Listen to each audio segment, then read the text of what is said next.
เสียง บทเรียนฝึกเว้าภาษาลาวชั้นประถมศึกษาปีที่ 1 บทที่28เว้าเกี่ยวกับสิ่งที่เกิดขึ้น ข้อ 2 บทเรื่องเกี่ยวกับสิ่งที่เกิดขึ้น บทเรื่อง นางคำมีแขนหัก คำมีโอบแขนมาโรงเรียน เป็นหยังน้อเล่าให้พวกเฮาฟังแด มื้อวันเสาร์หลานปีนต้นไม้แล้วตกลงมา แขนเบื้องซ้ายของหลานมันบ่ซื่อและเจ็บหลาย พ่อและแม่พาหลานไปโรงหมอ อยู่โรงหมอท่านหมอได้ส่องไฟฟ้าเบิ่งกระดูกแขนหลานแล้วเห็นว่ามันหัก ท่านหมอได้ใส่ยาให้หลานบ่เจ็บ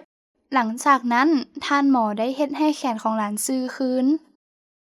ต่อจากนั้นท่านหมอได้เอาสิ่งที่หนักๆมาใส่แขนของหลาน มันเอิ้นว่าโอบ หลังจากหลานรู้เมื่อแล้ว ท่านหมอได้บอกหลานว่าหลานต้องได้โอบแขนไว้6 อาทิตย์ เมื่อเอาโอบออกแล้ว แขนของหลานก็สิดีคืนคือเก่า